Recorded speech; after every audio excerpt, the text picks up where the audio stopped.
Okay, so we're live, and hello everyone, and welcome back to the Weekend Conversations by the Eternal Quest in collaboration with the Ahmedabad Book Club. And today we have our special guest, Mr. Neil De Silva. Welcome, sir. Thank you, Dwiti. Thank you for having me on your show. Pleasure. We're honored to have you, sir. So, with 12 books to his credit, Neil De Silva is a known name in the Indian literary world. His unique stories have struck a chord with a wide range of readers, eliciting praise from various quarters. He is published with leading publishers such as Penguin Random House, Rupa Publications, and Hachette, among others, and has won screen adaptation deals on four of his books. He has been named as one of the top 7 horror writers to be read by UK's Desi Blitz magazine.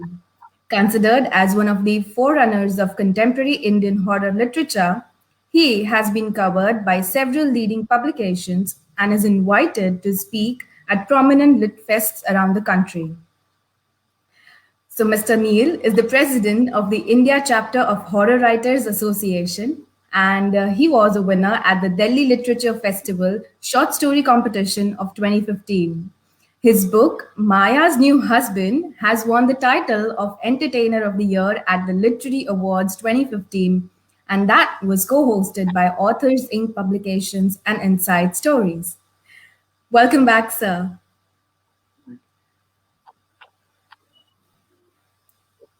That was such It's a been a long pleasure bio. having You could have you. short an author who No, writes sir. horror. We're really glad to know about you, and the readers and the Thank you. Thank you. and our viewers and audience are really happy knowing about you. So, and okay, starting off with, could you let us Okay. know who and what inspired you the most, and how you got started with horror? Okay, now this is a pretty long story, so I will cut it very short and I'll just say, what put this bug of horror writing in my head. So maybe the time goes back to when I was in my teens, early teens. I was 12 or 13, and my dad used to freelance subtitles for movies. So he used to translate movies from Hindi to English. And one of his biggest clients were the Ramsays. So all the Ramsay movies, the Hindi movies used to come to a house, and my dad used to translate them from the Hindi script to the English script. And I, that tiny tot that I was at that time, I would sit next to him and just watch him how his fingers used to fly over the typewriter. And, the songbooks were all around the place. So we had these posters of the monsters and all right on the table. And somewhere, maybe that is my initiation to the horror, to the world of horror, to understand what it was. My dad used to tell me that it's okay, you don't have to get scared of these people. These are just people with makeup, and the stories are good, or whatever. So that's how it started. Shortly afterwards, I started picking up books from my dad's collection. He was a big bibliophile as well, so he had all these horror books which he used to keep in the upper shelf so that I should not reach there. But I used to somehow get hold of them, and even in those days, I read Dracula when I was like 12 or something like that. Dracula, Frankenstein, and all, and I found that it didn't scare me. I had read a lot of stuff like Dracula is an intensely scary story, but it didn't scare me as much as it fascinated me. Like I wanted to create that kind of world. I felt, like that gothic world which was there in that story. So I felt like I need to do that, and somehow, I started writing. So that is where my early childhood thing happened, and then for many years I just that I let it be passive. I did not write effective. I mean, I was in a business, so I did not have time to write. It was in 2015 that finally I came back to writing again, and I took it seriously. I shut down my business, and I had my first book release. So that was Maya's New Husband. And yes, since then there is no looking back. That's how it all happened. Wonderful, sir. So the journey started off with your father as a kid, and it led you And there to. were a lot of inspirations on the way. Like I named the Ramses, but I was also inspired majorly by Edgar Allan Poe. who I used to read simultaneously at that time.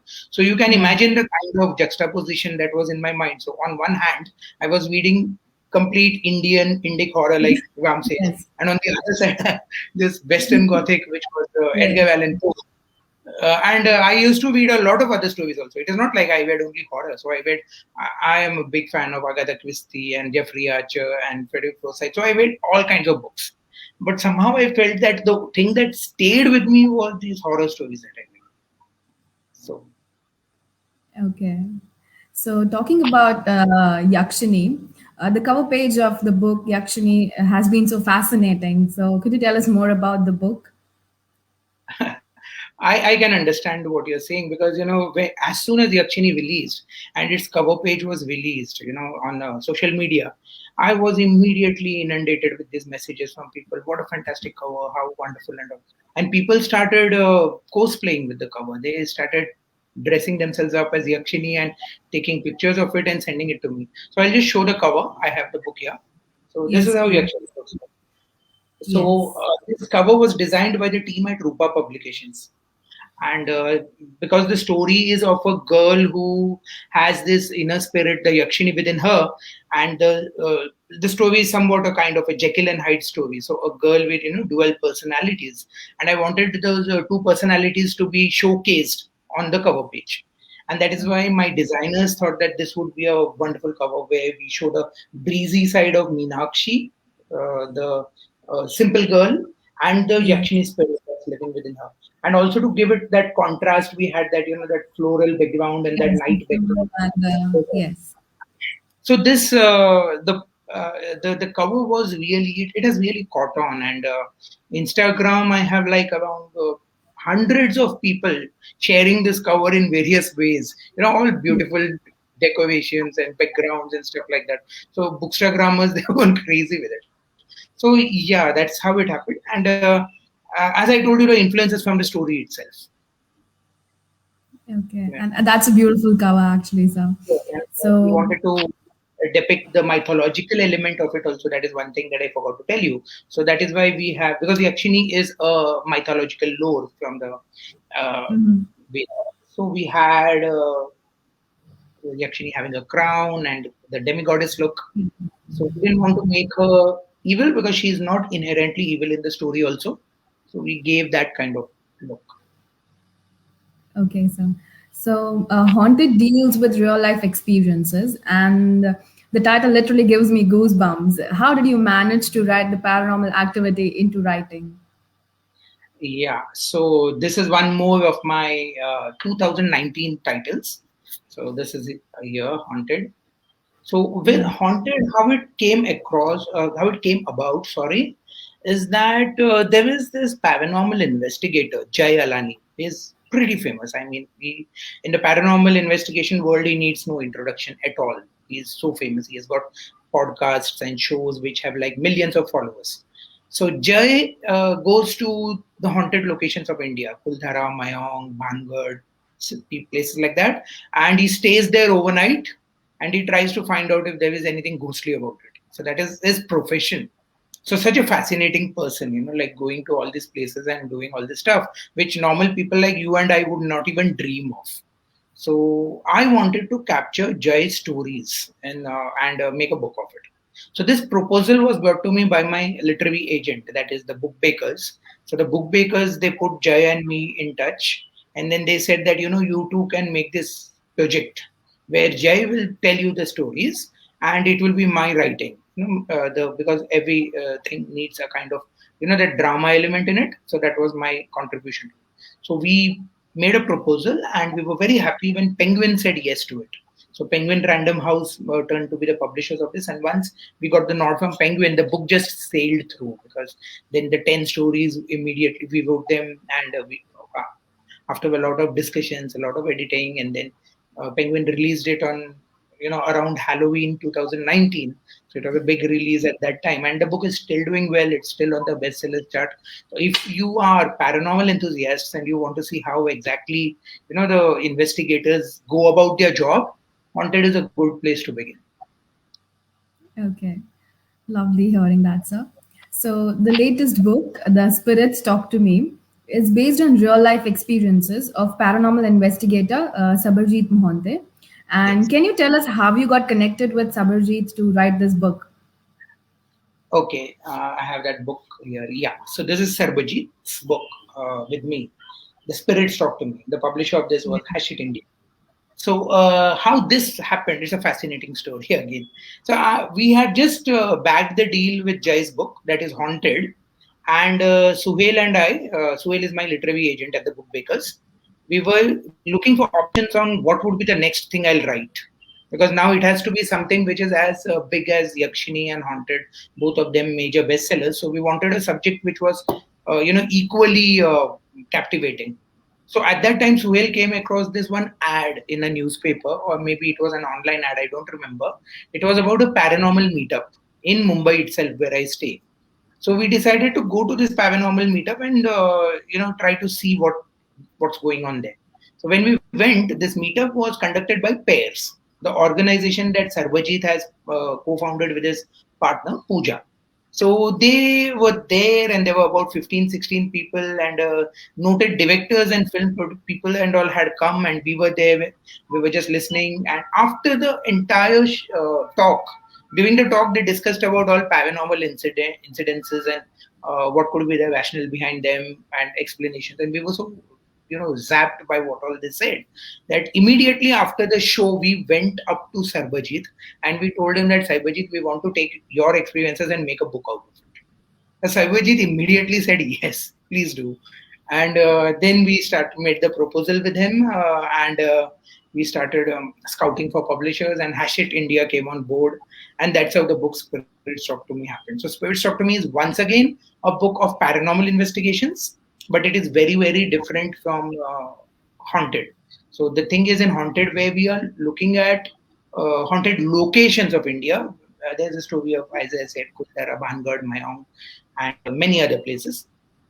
The Spirits Talk to Me is about paranormal cases, case investigations, like people who have some kind of haunting experience, paranormal activity in their house. They call investigators to come and see if anything is wrong. So it is about 10 such cases. So there is a lot of detective kind of touch to it, where Sarvajit and his team, they go with equipment and they try to find out if anything is wrong with the place and then make a conclusion. So that is the kind of stuff that is there in the Spirits Talk to Me. Once again, the book is doing quite well, and it's being a recent release. It was released during the COVID year, 2020. So, and still the book has picked up quite well. Many congratulations are on that note. Okay, so with horror being the underlying theme, could you tell us about your short story collection, which is Ringa Ringa Roses? That, yes. So, Ringa Ringa Roses, I released that in 2020, again, a lockdown book. So, how it Lockdown. happened when the lockdown was first announced in March, a lot of people, we were just looking at what we will do because the lockdown was not going anywhere and we were just holed up in our houses. So, even I was Yeah. despondent for a long period of time, like what I would do. But then I decided that why not write a book, make the most of it. And so what I did is I had a theme already in mind. I wanted to write a book with children as protagonists, horror stories with children as protagonists. But I didn't want to show the children as victims, but as heroes, like they fight monsters and stuff. Yeah. So this is where I started outlining, and I wrote these three stories, and I released that in the form of Ringa Ringa Roses. That's how it Yeah. happened. And again, the book has been picked up. This book has been picked up by Audible for an audiobook production. So again, that also did well. Okay. It was a Yeah. completely unexpected book. I never thought I'll write that. Okay. So a lot happened over lockdown, actually. A lot happened over the lockdown. Yes. Okay. Talking about what is going on with Maya's new husband, I'm very interested in knowing that. Yes, and a lot of people are asking me about it. The book Yes. released in 2015 and it hit number one on Amazon and stuff like that. And that was actually my first book. So for the first time, people came to know that, okay, there is a writer like Neil De Silva and he's writing these kinds of things. And then people wanted to know what is happening with the story again. Because the story, though it ends in Maya's new husband, there is this kind of cliffhanger-ish ending where something more is to come. There is an indication of that. So then people started pinging me that what is happening to this. Then I said that there is going to be a sequel. So the sequel of it has been in works since 2015. The reason I have not released it, though it is already written, is that there were so many other books on the way. So I did Haunted, I did Pishach, I did Yakshini, and all the other books. Because of that, Maya's New Husband, the sequel, somehow got a backseat. But I hope to bring it out this year, somewhere in the middle, or maybe in the second half of the year. And the book is already written. So if any of my readers of Maya's New Husband is listening to this, so the sequel is coming up this year. Yay, we're looking forward to the sequel very much. So, what do you think is the reason behind the super success of your horror stories? That's I don't know. I can't. I don't even know whether I would count it as success, because, of course, horror is a genre which is, though it is well loved, and people who read horror, uh, they all know about my stories and they read it a lot. But even then, we have a long way to go in terms of matching up with other popular genres like mythology and romance and Yes. suspense. Got a long way to go. So, but yeah, within the horror fold, I do consider definitely that my books have been successful, because I have got movie deals, and they have all been Amazon #1 bestsellers. I think the reason is that one thing that I had in mind right from the start is that as a horror writer, I don't want to just give jump scares. I don't want to fall into those cliches, those tropes of the white sari mein chudel, ulti pair wali, and that khidki and curtains. And I did not want to go into that territory. I wanted to write horror which was justified by a strong story. And somewhere, like people will take away something from that.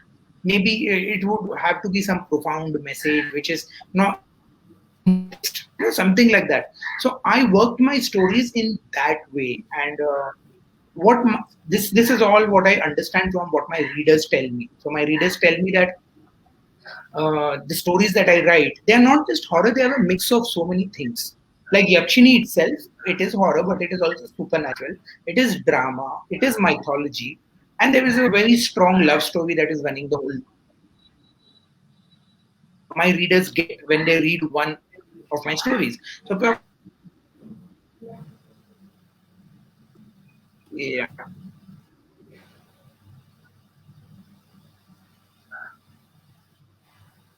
Okay, that's really lovely to know from you, sir. And could you tell Having us a how do you connection see? issue.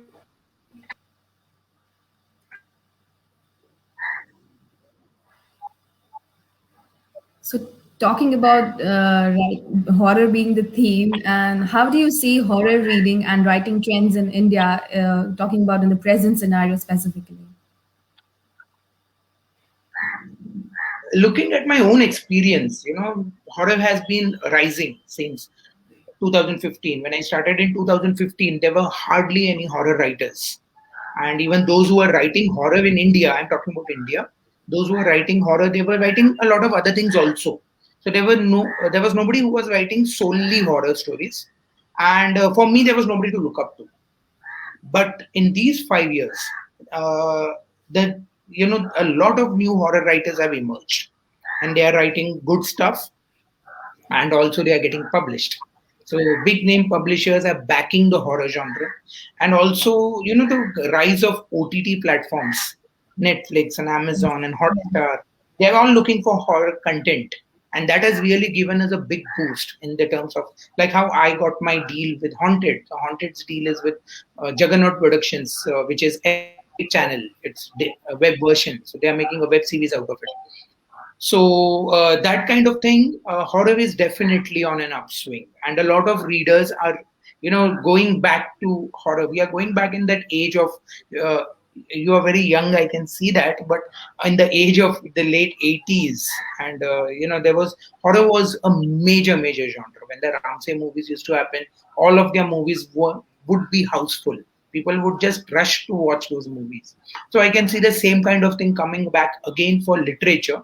People are buying horror books a lot more than they were buying a few years earlier. I think it is also because the stories, we horror writers have understood that what is most important and what the people really want is stories. And it's not just scares, it is not just doors and windows. So that thing I think is Exactly. somehow somehow making the difference. Yeah. Wonderful. So you published both with indie publishers and also with the big names such as Rupa and Penguin. So our listeners would love to hear from you on how to attract the publishers, and can you please share a few tips regarding the same? Okay. This might be a longer answer. Uh, yes. So 12 books down the line. When I started, it was with I self-published my book on Amazon KDP. That is Maya's New Husband. I managed everything myself. Then I worked with a few indie publishers. I worked with people who are just starting out, and I said I did not say no to any publisher that approached me in a way. So I said yes, and then yes, the big stuff happened when Rupa came on board, and then I had Penguin and Ashit. So I have seen across a lot of publishers and how they function. So here the thing is, a lot of people ask me like, how do you attract publishers? How do you get through? Even right now, I have in 2021, I have signed 3 deals again with big publishers. So already it's like 2 months, and I have work for the next 2 years cut out. So that is the kind of thing. So the answer to that question, that how do you attract publishers? The thing is, number one, I have a very strong literary agency backing. So that is absolutely important. I think authors should focus on writing, and they should let this part, that is packaging your book, packaging your proposal, and communicating with the publishers, they should leave it to the literary agencies. So my literary agency, as I have said, is the Book Bakers. So what they do is they make, once they know the story from me, once I send them out the synopsis, they prepare a kind of pitch. So that is a part of the entire process that I don't even ask them about how you do it. It's not my job to interfere in the way they pitch it, but they carry it out. So that is number one. You trust your have a literary agency, and then place your faith in them. That is my number one tip. Second, write a smashing good story. Because even if you have the best agency in the world, if your story does not stand its ground, then it is not going to work. So my process generally is to I gather plots. So I've got a kind of scrapbook where I just keep on writing all the plots that attack my mind. I just keep on writing, and then I let it remain there for some time, and I see like which plot really sticks with me even after months. If it does, then I understand that okay, this plot has got some kind of value. And it's very important for an author to understand the commercial value of a project. Because even though I don't consider myself as a commercial writer at all, but to keep you motivated, you need your books to sell. If your books don't sell, you're not going to write the next book. How long will you write for just yourself? So the thing is, to make your book sell, you need to have an eye on what your readers want. You should do a little bit of reader research, which is what I spend a lot of time on. So what I do is, this is a tip that I'm freely sharing with you. I spend a lot of time on Goodreads, and I go and I view the books, the books which are in the similar genre as mine internationally, and I see what is working for readers and what is not. What are they liking? And Yeah. what are the kinds of books that are becoming bestsellers? So this kind of study is very important to me. And once I know that, and then I start figuring out like what can I write. Thirdly, I am always updated on the current events. So my stories, like even Yakshini, was inspired by a newspaper article. Many of my stories have been like that. So you take something that is current, that is topical, because that is what publishers love to publish, something that is really going on. So that is there, and make sure, this is a very important tip which a lot of authors just gloss over, and that is, once you have written your manuscript, do not submit it as it is to the publisher, even at the pitching stage. Even at the pitching stage, make sure that your manuscript is properly edited, because even things like, of course, the publishers will edit it, But if you are sending something that is so half baked that it does not even have proper commas in place, then it's going to put off your publishers, your commissioning editor. So these are certain things that you have to do. And if you are attracting the leading publishers, they're trying to attract the top ones, then don't ride solo. Then you need the backing of a literary agency. So I'm circling back to that point. That is where your process should start from.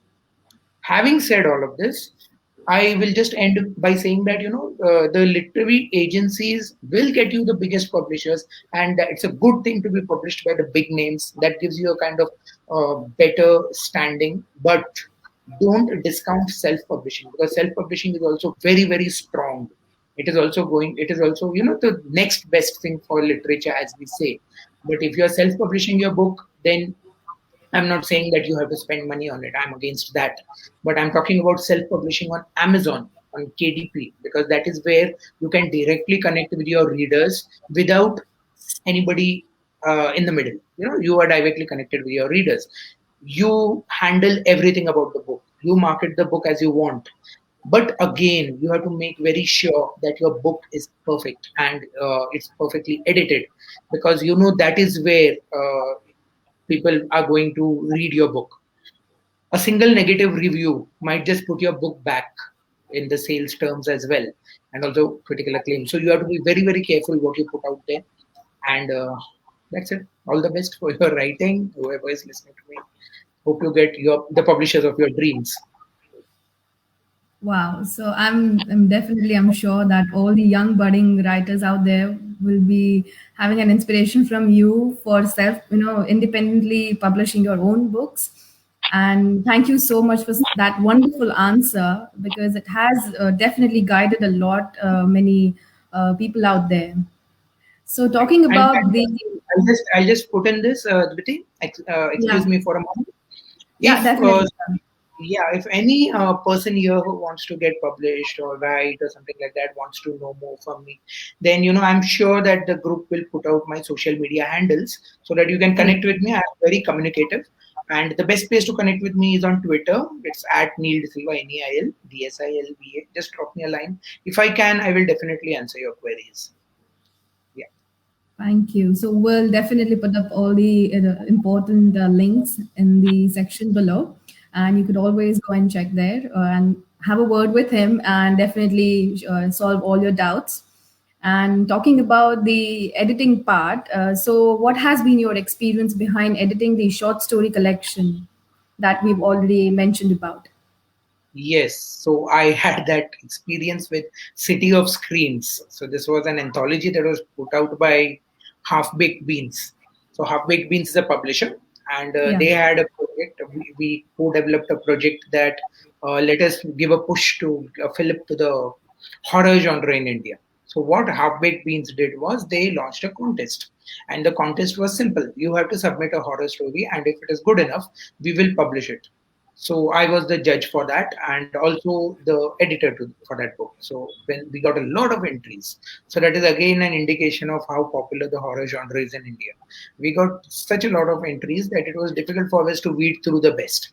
Then we selected 10. Our initial plan was to select 10 stories, but then it somehow bloated up to 15 stories because the stories were so good we could not say no, and there was space.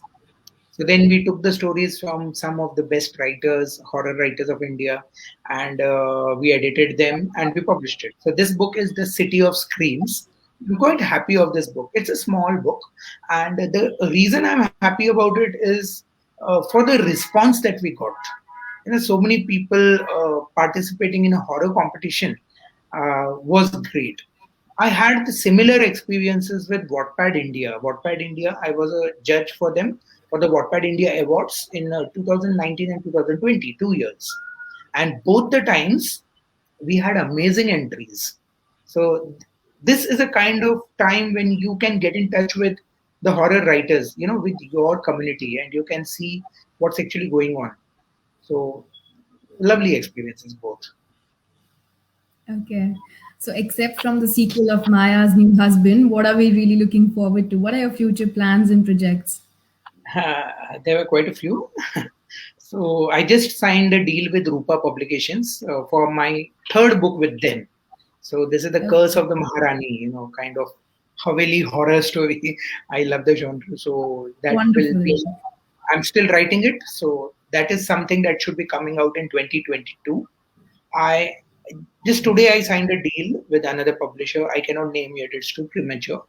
That this will be a digital horror thriller. Cyber stalking, but a ghost is cyber stalking. So that kind of story. So that's my other project. And for the third project, I have gotten an approval from a major publishing house.